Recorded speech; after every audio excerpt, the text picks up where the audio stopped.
Salut à tous, j'espère que vous allez bien. Je reviens avec cette petite vidéo sur le postpartum que je vous avais promis suite à ma première vidéo sur ma grossesse et mon accouchement. Je souhaitais également vous parler de l'après, puisque c'est quand même un sacré bouleversement dans une vie d'avoir un bébé et forcément ça entraîne plein de choses. Je reprends depuis le début. Nous on a passé 3 jours à la maternité, puis ensuite on est sortis. On a eu directement une difficulté, c'est-à-dire au niveau de l'allaitement. Comme j'en parle dans ma précédente vidéo, j'ai pas eu vraiment de suivi à la clinique à ce niveau-là et du coup j'ai été un peu laissée à l'abandon. Je me suis dit waouh, en fait vous faites un bébé, vous êtes suivi tout au long de votre grossesse et une fois que ça s'est passé, si ça s'est bien passé, on vous laisse comme ça rentrer à la maison avec votre bébé entre les mains et puis débrouillez-vous. Donc c'est super. Surtout pour les personnes qui allaitent, puisque c'est quand même pas anodin, je veux dire, allaiter un bébé, surtout si c'est le premier, c'est quand même nouveau. On a beau avoir lu certaines études, certains cas, etc. Franchement, la réalité est pas forcément la même, puisque chaque allaitement a ses particularités. Et notamment, moi, le problème avec Lana, ça a été qu'elle prenait pas très bien le sein. Elle avait la technique de succion, mais elle avait du mal à attraper mon téton. Donc, il me fallait une solution rapidement. Sauf qu'à la clinique, on m'a clairement balancé des biberons et salut, bye bye.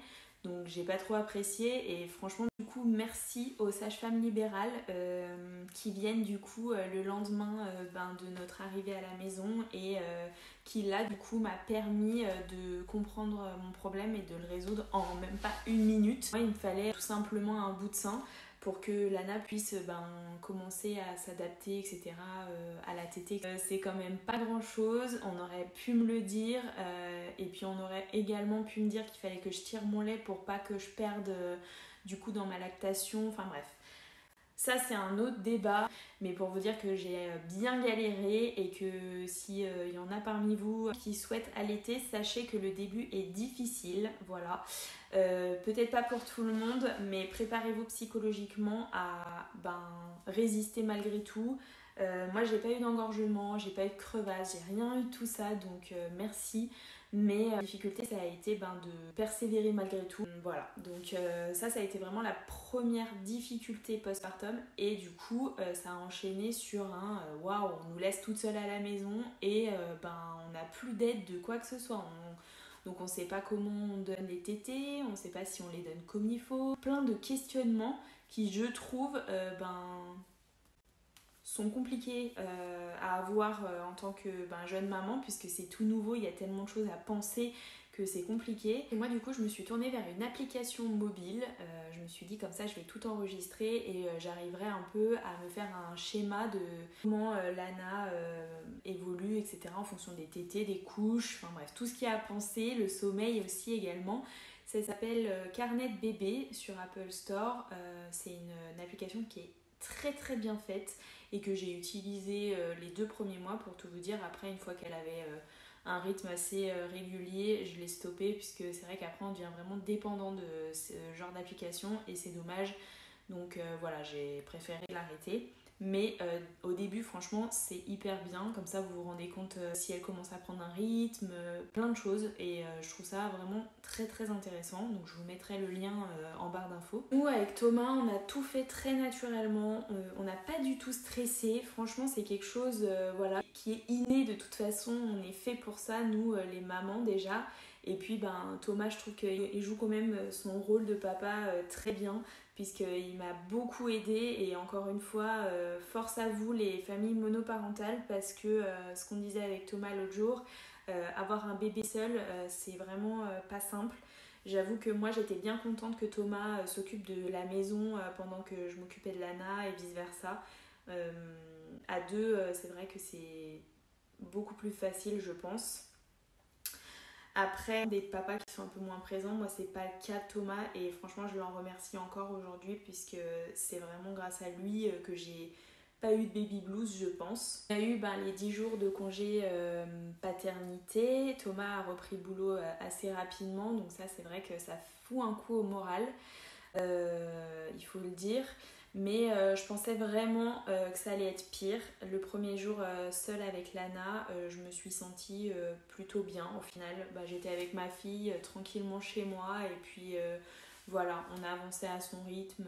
Tout m'a paru simple en fait. Vraiment, j'ai été ravie que ça se passe comme ça. Même si forcément j'ai eu un petit coup de blues, etc. Ça n'a pas duré longtemps et au final on a vraiment pris nos repères au quotidien. Et aujourd'hui on a une routine qui fonctionne très bien, donc j'en suis ravie. Lana est rythmée entre les biberons, les siestes, les temps d'éveil. Elle est vraiment super gentille, très calme. Ça aussi c'est très fou parce que moi je suis quand même quelqu'un de stressé, mais avec elle elle m'a rendue complètement différente. Elle m'a transformée en fait. Je suis devenue beaucoup plus calme, beaucoup plus apaisée. Je ne stresse vraiment pour rien. Des fois même pas assez, je dirais. Mais waouh, je sais pas si c'est encore les hormones ou quoi qui font que ça m'a changé. Mais en tout cas, ça a été le cas pour moi.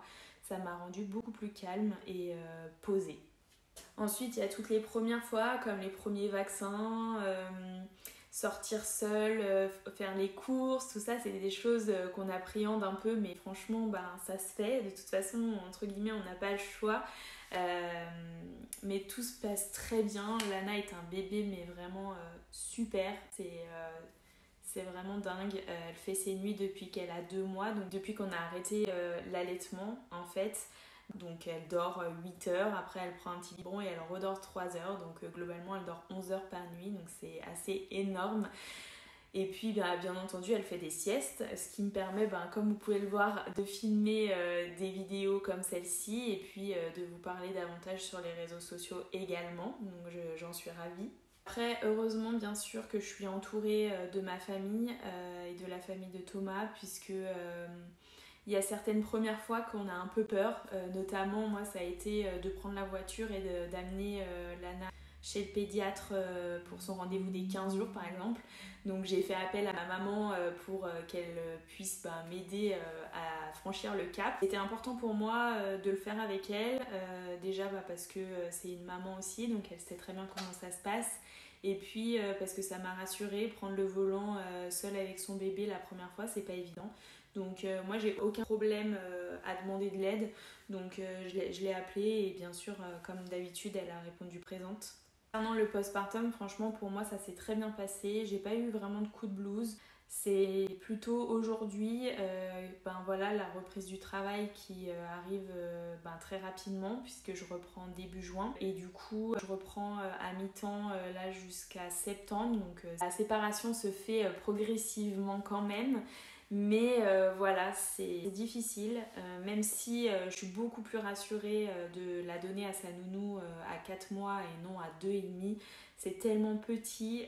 Aujourd'hui, Lana a quand même une corpulence différente et ça rassure énormément. L'idée là, c'est qu'elle fasse une intégration chez la nounou quelques jours par semaine et puis ensuite qu'on la laisse 4 jours par semaine du coup. Moi de mon côté je suis en train de me poser des questions sur mon travail même si bien entendu j'ai envie de retourner travailler et j'en ai besoin puisque je me rends vraiment compte qu'être à la maison tout le temps c'est pas trop mon truc non plus. J'ai besoin de bouger, de voir mes collègues, et puis d'être stimulée intellectuellement aussi. C'est vrai que je suis contente de reprendre le travail, mais d'un côté j'ai quand même besoin encore d'avoir ma fille, donc je vais voir en fonction de mon mi-temps, etc., voir comment ça se passe, si je me sens beaucoup moins sensible à ça en septembre, et puis du coup on verra à ce moment-là, on avisera en fonction du travail et la garde chez la nounou. Voilà, après c'est un nouveau cap qui s'offre à nous, hein. Le prochain ça sera l'école dans 3 ans, mais la première séparation je pense que c'est quand même assez important. Là on a eu notre petit bébé avec nous pendant 9 mois dans le ventre, ensuite on reste 100% avec elle pendant, tout dépend combien de temps vous prenez de congé maternité, mais pour moi ça a été 4 mois. Donc c'est pas rien de se séparer de son enfant, surtout que moi je suis très très famille et que mon bébé c'est vraiment tout pour moi. Donc du coup on verra comment ça se passe, mais en tout cas tout va bien, Lana est en pleine forme, c'est le principal. Avec Thomas, on est très heureux, elle se développe très bien, elle est très éveillée et très tonique pour son âge, donc vraiment on n'a rien à redire. Postpartum qui s'est très bien passé, là je vais voir, je vous dis avec mon travail, mais c'est pas quelque chose qui me fait peur non plus, même si j'appréhende un peu. On verra. On vit au fur et à mesure, chaque chose en son temps. Et puis voilà, en tout cas, je vous remercie d'avoir écouté mon retour d'expérience. J'espère bien que ça vous a plu. Si c'est le cas, n'hésitez pas à mettre un petit pouce et à vous abonner. Et je vous dis à très vite.